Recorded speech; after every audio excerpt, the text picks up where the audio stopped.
नमस्कार दोस्तों, कैसे हैं आप लोग? आज मैं डिस्कशन करने वाला हूँ एक एग्रोकेमिकल्स कंपनी के बारे में। और बेसिकली ये जो कंपनी है वो ऑल ओवर इंडिया में खुद के बिजनेस को फैला के रखा है। कंपनी का नाम आप देख सकते हैं, एडवांस एग्रोलाइफ लिमिटेड। तो एडवांस एग्रोलाइफ लिमिटेड बेसिकली आप एग्रीकल्चर जो फर्टिलाइजर प्रोडक्ट्स होते हैं, जो पेस्टिसाइड प्रोडक्ट होते हैं, वही कंपनी बनाते हैं। तो इस फील्ड में बहुत सारे प्लेयर है। तो क्या उस प्लेयर को टक्कर देकर इस कंपनी खुद को अच्छा साबित कर सकते हैं?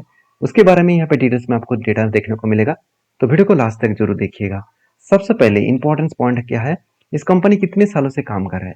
करीबन 20 साल इस फील्ड में कंपनी काम कर रहा है। और सबसे बड़ी बात है, कंपनी 20 साल इस फील्ड में काम कर रहा है और सस्टेनेबल प्रोडक्ट्स भी कंपनी बना रहा है। और कंपनी का अलग अलग सर्टिफाइड भी है। साथ ही साथ कंपनी यहाँ पे एक्सपोर्ट भी कर रहा है प्रोडक्ट को। साथ ही साथ आप देखेंगे तो कंपनी के जो बाकी डेटा है, उस डेटा के बेसिस में कंपनी बता रहा है कि और प्रोडक्ट। तो कंपनी इंसेक्टिसाइड, मतलब जितने सारे इंसेक्ट होते हैं उसको मारने के लिए, उसको भगाने के लिए जो मतलब केमिकल्स और प्रोडक्ट यूज किया जाता है, वही प्रोडक्ट को कंपनी बनाता है। साथ ही साथ कंपनी मतलब हार्बिसिसाइड, जो बेसिकली ज़्यादा मतलब फसल उगाने के लिए, ज़्यादा फल फूल ले आने के लिए जो पेस्टिसाइड यूज किया जाता है वो भी कंपनी बनाते हैं। साथ ही साथ फंगासाइड्स, मतलब जो फंगासाइड्स होते हैं, जो फंगस होते हैं पौधों में, तो उसको खत्म करने के लिए यहाँ पे प्रोडक्ट बनाते हैं। साथ ही साथ प्लांट ग्रोथ जो है, मतलब प्लांट को ग्रोथ करने के लिए प्रोडक्ट जो है वो भी कंपनी बनाता है। तो कंपनी के बेसिकली प्रोडक्ट्स के बारे में आपको जानने का यहाँ पे जान चुके हैं आप। अभी चलो कंपनी का बाकी डिटेल्स देख लेते हैं।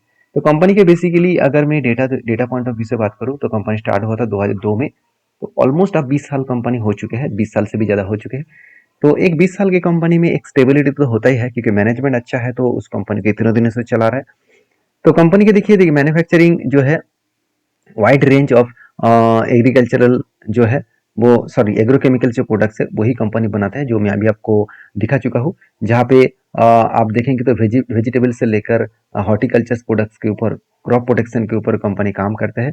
तो एग्रीकल्चर, फर्टिलाइजर एंड टेक्निकल मतलब ग्रेड प्रोडक्ट्स के ऊपर कंपनी काम कर रहा है। तो ये तीनों प्रोडक्ट के ऊपर काम कर रहा है, जहाँ पे एग्रीकल्चर में इंसेक्टिसाइड्स, मतलब हार्बिसाइड्स एंड साथ ही साथ फंगासाइड्स एंड प्लांट ग्रोथ के ऊपर काम कर रहा है। फर्टिलाइजर के ऊपर देखा जाए तो मैक्रो जो न्यूट्रेंट है फर्टिलाइजर के ऊपर, बायो फर्टिलाइजर है उसके ऊपर काम कर रहा है। और टेक्निकल जो ग्रेड है उसके ऊपर देखा जाए तो कंपनी रॉ एक्टिव इंटीग्रेटेंट के ऊपर कंपनी काम कर रहा है। जैसे एग्रीकल्चरल जो फॉर्मुलेशन है, तो पेस्टिसाइड से लेकर मतलब हार्वेस्टाइड एंड फंगासाइड, इस तरीके से प्रोडक्ट्स के ऊपर कंपनी काम कर रहा है।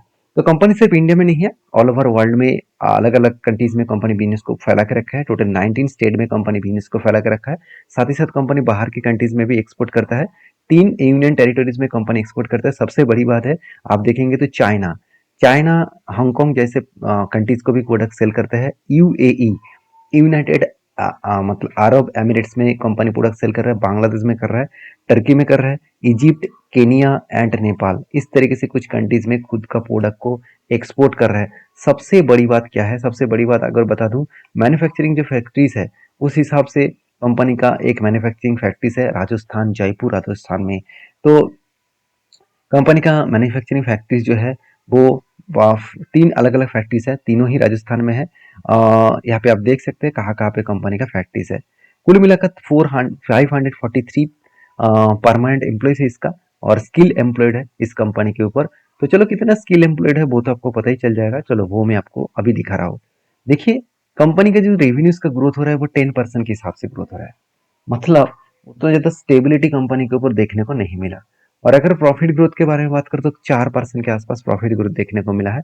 तो यहाँ पे भी उतना स्टेबिलिटी स्ट्रेंथ आपको देखने को नहीं मिला। तो 4% और 10% के हिसाब से कंपनी यहाँ पे ग्रोथ हो रहा है। अभी देखिए, एसेट्स के बारे में बात करूँ तो कंपनी के जो एसेट है 179 करोड़ से 259 बने, अभी 351 बने। मतलब एसेट में अच्छा खासा साल भर में ग्रोथ हुआ। अभी उस हिसाब से क्या टोटल इनकम का ग्रोथ हुआ? हाँ बिल्कुल हुआ। 397 करोड़, 457 करोड़ और 502 करोड़।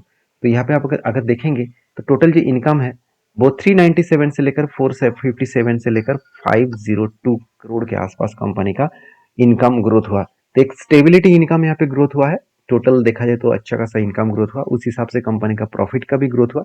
मगर इस साल में कुछ प्रॉफिट ग्रोथ उतना नहीं हुआ क्योंकि 24 से लेकर जस्ट 25 करोड़ बने, जस्ट 4% का ग्रोथ हुआ। तो और भी ज़्यादा ग्रोथ होना चाहिए था क्योंकि पिछली बार कंपनी 14 से लेकर 24 तक गया, मतलब ऑलमोस्ट 80% का ग्रोथ हुआ था कंपनी का प्रॉफिट ग्रोथ। तो इस बार थोड़ा सा प्रॉफिट कम हो गया। अभी देखिए कंपनी का प्रॉफिट कम होने के पीछे रीजन कौन सा है। देखिए रीजन ये है कि कंपनी का जो कर्जा है वो दुगना हो चुके हैं। तो कर्जा अगर कम होता तो कंपनी का प्रॉफिट मार्जिन ज्यादा होता। तो कर्जा कितना है, अगर देखें तो 0.80, जो एक ज्यादा माना जाता है क्योंकि मैं हमेशा मानता हूँ कि 0.30 से लेकर 0.50 के नीचे हो तो एक अच्छा खासा डिसेंट लेवल में कंपनी का कर्जा देखने को मिलता है। तो 0.80 का कर्जा मतलब कंपनी का कर्जा थोड़ा सा ज़्यादा है क्योंकि कंपनी के इस कर्जे के कारण ही प्रॉफिट को मेंटेन नहीं कर पा रहा। आप खुद ही देख सकते हैं यहाँ पे कंपनी का कर्जा 45 से लेकर 80 बने तो कंपनी का प्रॉफिट मार्जिन सीधा सीधा आप देखेंगे तो 24 से लेकर 25 बने। तो इसका मतलब जस्ट 1 करोड़ का प्रॉफिट हुआ, तो इसमें कुछ होगा नहीं। तो इसका ग्रोथ ऑफ लेवल वो आपको चेकआउट करना है। आर एंड आर बहुत स्ट्रॉन्ग एंड स्टेबल देखने को मिला, दोनों ही अच्छा खासा परफॉर्मेंस के हिसाब से काम किया है। तो रिटर्न ऑफ इक्विटी या रिटर्न ऑफ कैपिटल एम्प्लॉयड दोनों ही स्ट्रॉन्ग लेवल में देखने को मिला। अभी डेप्थ ऑफ इक्विटी के बारे में बात करें तो 0.80 के आसपास है। तो डेप्थ ऑफ इक्विटी कंपनी का तो ज़्यादा है। अभी देखिए कंपनी का पेट मार्जिन उतना खास नहीं है और इबिट्टा मार्जिन भी इस तरीके से देखने को मिला 9 से 9.5%। तो अर्निंग पर से 5.5% है और पी रेशियो 17.5% है। तो कितना स्टेबिलिटी है इस जगह पे अभी आपको पता चलेगा। चलो मैं अभी वो डेटा आपके साथ शेयर कर रहा हूँ। तो उसके लिए मुझे कंपेयर करके दिखाना है आपको कि इस सारे कंपनीज का अपडेट्स कैसा है, ये सारे इस फील्ड में बाकी कंपनीज क्या कर रहा है। देखिए इस फील्ड में बाकी कंपनीज का तो हालत बहुत शानदार है। जैसे पीआई इंडस्ट्रीज, ये भी एक पेस्टिसाइड इंडस्ट्रीज में काम करते हैं। Sharda corporate Sharda crop chemical limited, साथ ही साथ आप देखेंगे तो हर मतलब हरनवा इंडस्ट्रीज लिमिटेड, तो इंसेक्टिसाइड्स इंडिया लिमिटेड, तो धर्मराज क्रॉप लिमिटेड, ये सारे कंपनीज का अगर अर्निंग पर शेयर देखूँ तो सिर्फ एक ही कंपनी का अर्निंग पर शेयर खराब है, बाकी सारे कंपनी बहुत स्ट्रांगली अर्निंग कर रहा है। उस जगह पे एडवांस एग्रोलाइफ कंपनी का खास परफॉर्मेंस हुआ नहीं है। अगर वैल्यूएशन के बारे में बात करूँ तो सारे वैल्यूएशन को मैं एक बार एवरेज करके भी आपके सामने चेकआउट करूँ कि 34 प्लस 16 प्लस 34 प्लस 30, तो ओवरऑल इसको मैं अगर 5 से भी डिवाइड करूँ तो ओवरऑल 22% का इसका पी रेशियो निकल कर है, जो कंपनी का खुद के पी रेशियो 17 के आसपास है। मतलब वैल्यूएशन तो सस्ता है मगर कंपनी का अर्निंग पर शेयर उतना खास नहीं है। तो स्टेबिलिटी कितना होगा वो आपको देखा जाएगा। तो फिर भी देखिए मैं ये नहीं कहूंगा कि कंपनी खराब परफॉर्मेंस कर रहा है, कंपनी कोशिश कर रहा है अच्छा परफॉर्मेंस करने का। छोटे कंपनी है, छोटे मतलब कितना छोटा कंपनी वो भी देख सकते हैं, 640 करोड़, मतलब एक छोटा सा कंपनी है, उस हिसाब से कंपनी काम कर रहा है। अभी देखिए कंपनी 1350 मिलियन, तो करीबन करीबन 135, आप 135 एक बार मैं चलो आपको वो भी दिखा देता हूँ। हाँ, 135 करोड़ के आसपास कंपनी मार्केट से पैसा उठाने वाले हैं।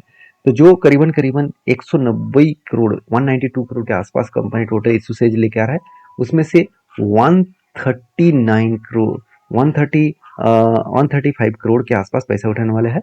वो भी आप देखेंगे कंपनी बता रही है कि वर्किंग कैपिटल रिक्वायरमेंट, मतलब बिजनेस को और भी ग्रोथ करने के लिए, बिजनेस में इन ज़्यादा प्रोडक्शन करने के लिए वो इस पैसे को यूज़ करेगा। तो अच्छी बात ये लगा कि कंपनी पूरा पैसे को बिजनेस में इन्वेस्ट करेगा क्योंकि यहाँ पे कोई भी ऑफर फॉर सेल नहीं है। तो यहाँ पे देखिए टोटली इशू साइज है। तो बेसिकली यहाँ पे कोई प्रोमोटर खुद के जेब नहीं भर रहा है, खुद के पैसे को बिजनेस में इन्वेस्ट किया जा रहा है। 95 से लेकर 100 रुपीज़ तक आपको पर शेयर में कीमत रखा गया है और 150 क्वांटिटीज आपको एक लॉट में मिलेगा, जो 15,000 टोटल आपको इस कंपनी के ऊपर आपको एज ए मनी देना पड़ेगा, मतलब पैसा आपको देना पड़ेगा एज ए आईपीओ में पैसा लगाने के लिए। तो देखिए पैसा लगाना आपके हाथ में है, मेरा काम था सारे पॉइंट्स आपके साथ शेयर करना। मेरा कोई रिकमेंडेशन नहीं है कि आप काम करें ना करें, वो आपके हाथ में है। मेरा काम है आपको सारी चीज़ों के बारे में जानकारी देना। तो ओपनिंग डेट रखा गया है 13 सितंबर और क्लोजिंग डेट रखा है 3 अक्टूबर। तो इस डेट ऑफ पॉइंट में आपको लिस्टिंग देखने को मिलेगा 8 तारीख में। तो देखिए सारे पॉइंट्स मैंने आपके साथ शेयर किया, जस्ट एक पॉइंट बाकी है, वो है इस कंपनी का ग्रे मार्केट प्रीमियम।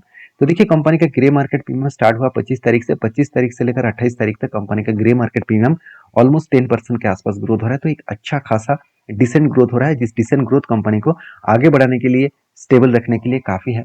बाकी आपके क्या ओपिनियन है जरूर कमेंट्स करना, वीडियो अच्छा लगे तो लाइक करना। मिलते हैं नेक्स्ट वीडियो में, तब तक के लिए धन्यवाद।